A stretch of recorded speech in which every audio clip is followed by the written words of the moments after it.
In this video, we are going to learn about highlights of the first bi-monthly monetary policy of financial year 2024।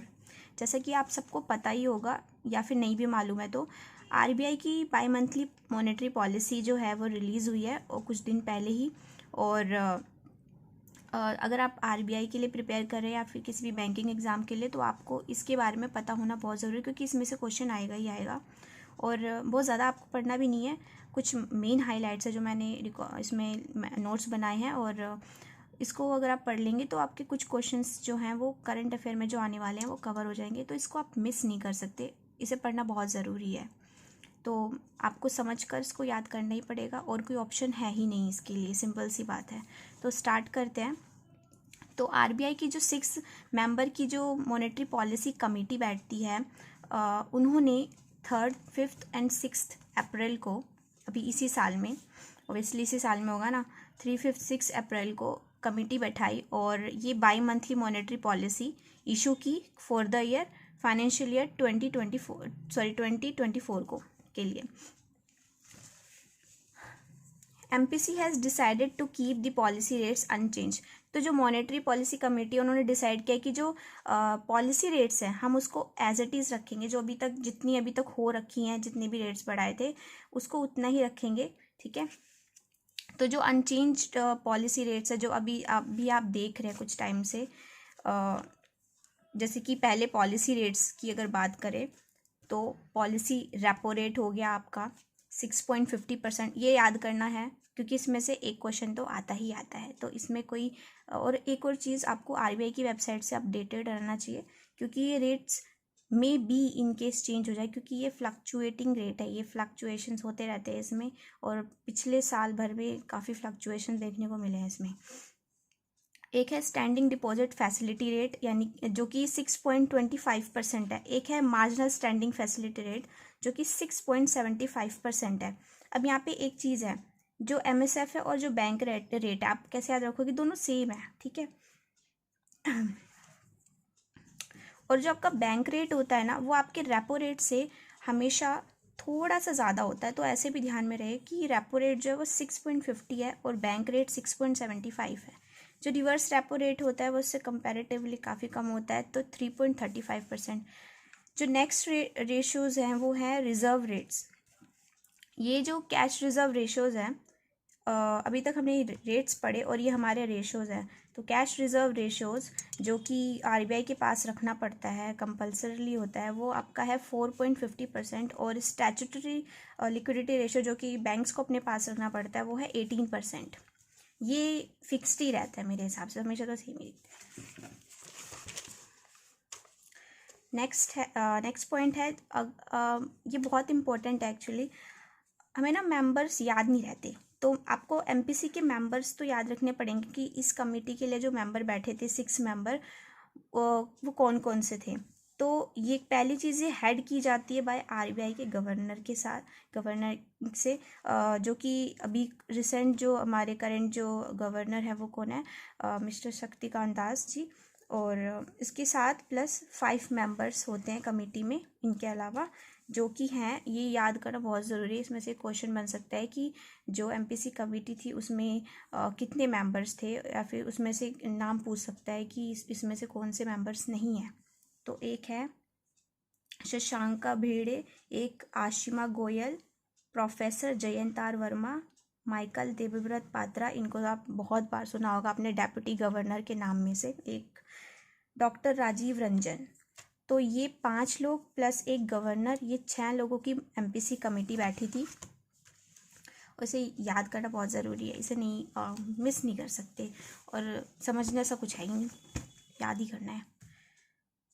Next point हम पढ़ते हैं कि जो MPC जो committee बैठी थी, इसमें कुछ पॉइंट्स देखते हैं। असेसमेंट, जो इनका असेसमेंट है ग्रोथ और इन्फ्लेशन को लेके, हम थोड़ा उसके बारे में पढ़ते हैं कि उन्होंने क्या असेसमेंट किया है।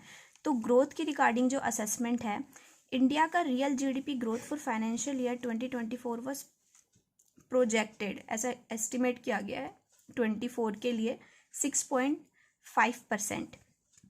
और ये ना कोई पढ़ना चाहता नहीं है, बट ये पूछा जाता है, इनसे क्वेश्चंस आते हैं।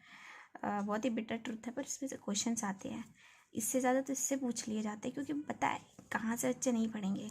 तो Q1 का 7.8% है, Q2 का 6.2% है, Q3 का 6.1 और Q4 का 5.9। एक चीज़ आप नोटिस करोगे कि हर क्वार्टर जो है ये कम होता जा रहा है। तो आपको ये चारों क्वार्टर, एक साल में 4 क्वार्टर होते हैं, तो सारे क्वार्टर के आपको याद करने पड़ेंगे कि कितने कितने रेट जो है वो एस्टिमेट किए गए हैं।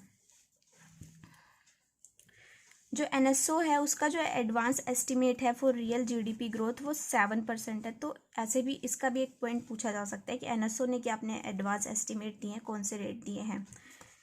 नेक्स्ट पॉइंट है इन्फ्लेशन। अभी हमने ग्रोथ की रिगार्डिंग देखा, GDP ग्रोथ का क्या प्रोजेक्शन है, और अब हम पढ़ेंगे कि इन्फ्लेशन का क्या प्रोजेक्शन दिया हुआ है। तो आपका जो इन्फ्लेशन आप किससे देखते हैं, हम कंज्यूमर प्राइस इंडेक्स CPI से। तो कंज्यूमर प्राइस इंडेक्स जो है वो प्रोजेक्ट किया गया है एट 5.2%। 5.2% फाइनेंशियल ईयर 2024 के लिए, और इसके भी 4 क्वार्टर हैं जो अगेन मैं कहूँगी कि इम्पोर्टेंट है, नहीं याद करना है। और देखोगे आप इसमें थोड़ा सा कम ज़्यादा ऐसे है, फर्स्ट क्वार्टर में 5.1%, सेकेंड क्वार्टर में 5.4%, थर्ड में 5.3 एंड फिर फोर्थ में 5.2% हो जाता है। तो ऐसा एस्टिमेट किया गया है। CPI headline inflation rose from 5.7% in December 2022 to 6.4% in Feb 2020। तो जो CPI का हेडलाइन इन्फ्लेशन है, अभी हेडलाइन इन्फ्लेशन क्या होता है पहले इसको देखते हैं। मैंने आपके लिए सब कुछ लिखा हुआ है। हेडलाइन इन्फ्लेशन क्या होता है, the change in value of all goods in the basket. मतलब एक बास्केट में फॉर एग्जांपल फ्रूट में बहुत तरीके के बास्केट रखे होते हैं, सारे ग्रॉस है ना, हर टाइप के। तो वैसे ही सेम जितनी भी टाइप के गुड्स होते हैं ऑल हम ग्रॉस में लेके चलेंगे, उसमें जो वैल्यूज़ में चेंजेस आते हैं ना, उसे कहते हैं हेडलाइन इन्फ्लेशन। मतलब ये कंप्लीट है, टोटल इन्फ्लेशन, ठीक है। तो इसको हेडलाइन इन्फ्लेशन कहते हैं। तो जो टोटल इन्फ्लेशन की बात की जाए, हेडलाइन इन्फ्लेशन वो जो है वो 5.7% से 6.4% अभी फरवरी जो गया है, इस यहाँ तक इतना रोज हुआ, इतना बड़ा है। किस वजह से, due to higher inflation in cereal, milk and fruits and slower deflation in vegetable prices. तो इसकी वजह से ये जो इंक्रीज़ हुआ है वो ये है। CPI का जो कोर इन्फ्लेशन है,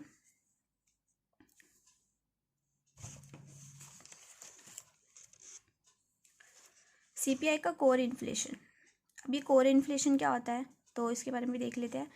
कोर इन्फ्लेशन मतलब कि जो हेडलाइन इन्फ्लेशन होता है ना आपका, एक जैसे होता है ना कि ग्रॉस में से आप कुछ माइनस कर देते हो तो नेट आ जाता है। तो जो हेडलाइन है ना वो ग्रॉस इन्फ्लेशन है, और जो कोर है ना, कोर मतलब मेन पार्ट, मेन जो कॉजेस है। तो हेडलाइन में से अगर आप food and fuel item minus कर दोगे ना, स्पेसिफिकली मेंशन है फूड एंड फ्यूल आइटम, तो अगर आप इनको माइनस कर देते हो तो आपका कोर इन्फ्लेशन, कोर मतलब नेट इन्फ्लेशन आपका निकल के आ जाएगा। अच्छा, एक क्वेश्चन आएगा कि फूड और फ्यूल को आइटम को ही क्यों माइनस किया जाए, क्योंकि ना सबसे ज़्यादा जो फ्लक्चुएशंस होते हैं ना वो फूड और फ्यूल के फ्यूल में ही होते हैं, ठीक है। फूड और फ्यूल आइटम में ही सबसे ज़्यादा फ्लक्चुएशंस देखे जाते हैं। तो आप एग्जैक्टली एस्टिमेट जो बनाएंगे ना वो गड़बड़ हो सकता है इसके ऐसे, क्योंकि यार इनकी जो प्राइजेस ट्रेंड्स वेरीफाई करती है कि कभी कुछ हो जाती है कभी कुछ होती है, तो वेरी करती है, ठीक है।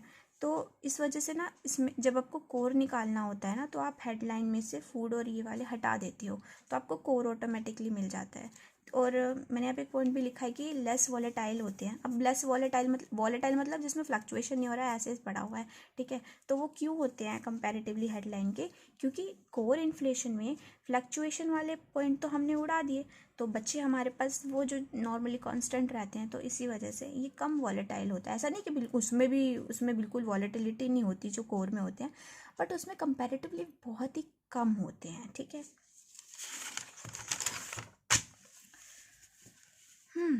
तो नेक्स्ट पॉइंट्स पे आते हैं हम, डेवलपमेंट एंड रेगुलेटरी पॉलिसी। अभी जो हमने देखा था वो हमने MPC असेसमेंट देखा था ग्रोथ और इन्फ्लेशन पे।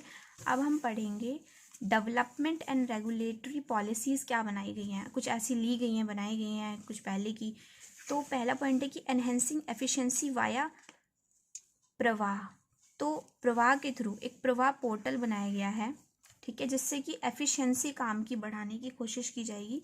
तो RBI ने डिसाइड किया है to develop secured web based centralised portal named Pravaah. ठीक है, तो ये वेबसाइट है एक प्रवाह। इसकी फुल फॉर्म बहुत इंपॉर्टेंट है। जब भी आपकी मॉनेटरी पॉलिसी में कोई चीज़ आ जाती है ना, तो आपको उसका फुल फॉर्म याद करना बहुत ज़रूरी हो जाता है। तो इसका फुल फॉर्म है platform for regulatory applications validation and authorisation. तो आपको ये याद रखना, कुछ भी पूछ सकता है, आपसे पूछ सकता है कि प्रवाह में आर का क्या मतलब है, या ए का क्या मतलब है, या वी का या एच का, ऐसे पूछ सकते हैं।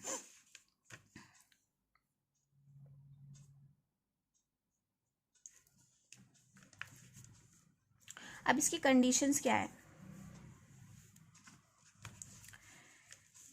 जो प्रिवेलिंग कंडीशंस है वो ये हैं कि जो डिफरेंट एंटिटीज़ हैं उनको ज़रूरी है कि वो लाइसेंस लें, इसके अंडर में ऑथराइजेशन ले या लाइसेंस ले। ठीक है, अपनी जो भी एक्टिविटीज़ है उसको कैरी आउट करने के लिए, और जो कि रेगुलेट की जाती हैं आरबीआई के थ्रू। ठीक है, तो it is regulated by RBI, no doubt. और जो रेगुलेटेड एंटिटी है ना, जो मतलब जिसके जो आरबीआई के रेगुलेशंस के अंदर आती है, तो also required to seek certain approval under the various statute and regulations periodically. उनको जो है वो अप्रूवल लेनी ज़रूरी है। अब बेनिफिट्स क्या हैं? What are the benefits of this Prabha portal? तो जैसे कि अभी हमने स्टार्टिंग में ही देखा, अगर वेब बेस्ड है कोई चीज़ बनी है, तो कुछ चीज़ें तो टाइम से रिलेटेड ही होती है कि कोई चीज़ टाइमली हो, कॉस्ट इफेक्टिव है, तो अलग चीज़ है। अब हम कुछ पढ़ते हैं इसके बारे में अलग से points. To overcome the existing difficulty process, जो अभी के टाइम में जो काम करने में प्रॉब्लम आती है उसको कम करने के लिए। टू ब्रिंग ग्रेटर एफिशिएंसी, ज़्यादा एफिशिएंसी लेकर आना इनटू रेगुलेटरी प्रोसेस में। To facilitate ease of doing business आराम से की जा सके, जो रेगुलेट की जाती है, जो एंटिटी रेगुलेट की जाती है बाय आरबीआई।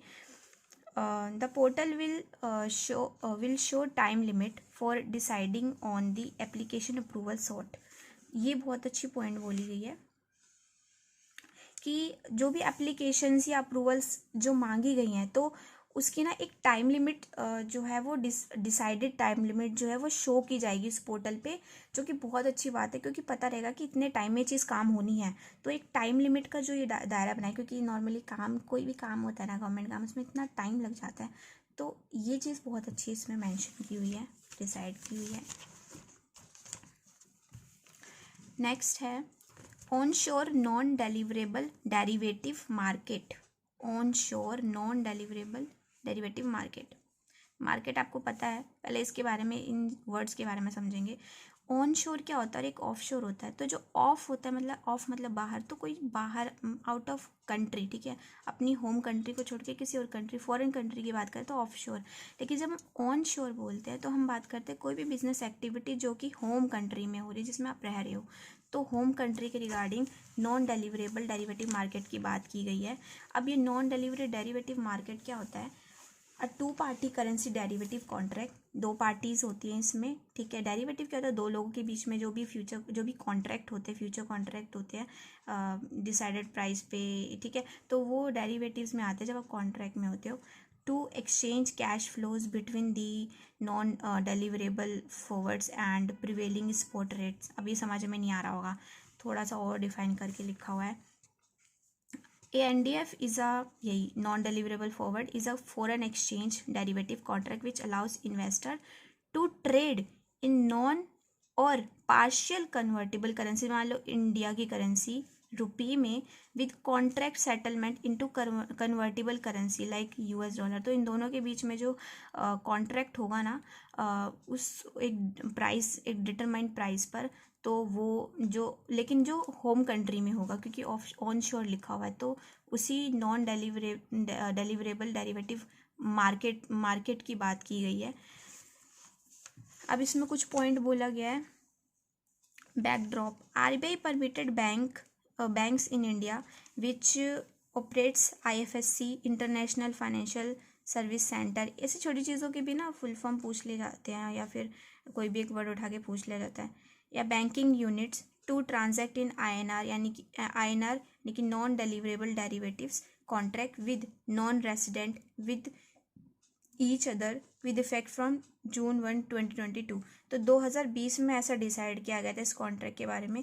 अब नाउ टू डेवलप करने के लिए द ऑन शोर INR, ठीक है, non deliverable derivative contract market, and provide residents with the flexibility to efficiently design their hedging process. Hedging मतलब प्रोटेक्ट करने का प्रोसेस, प्राइजेस को प्रोटेक्ट करने का process programme. RBI has permitted bank with banking units to offer INR NDDC, यानी कि यही non deliverable derivative contract to resident users in the onshore market. तो अब आपके खुद की होम कंट्री में आपको इस तरीके के कॉन्ट्रैक्ट के लिए RBI ने परमिशन दे दी है आपको, ताकि आपका जो हेजिंग प्रोसेस है, जो आप जो कॉन्ट्रैक्ट कर रहे हो, वो और प्रोटेक्टिव हो जाए।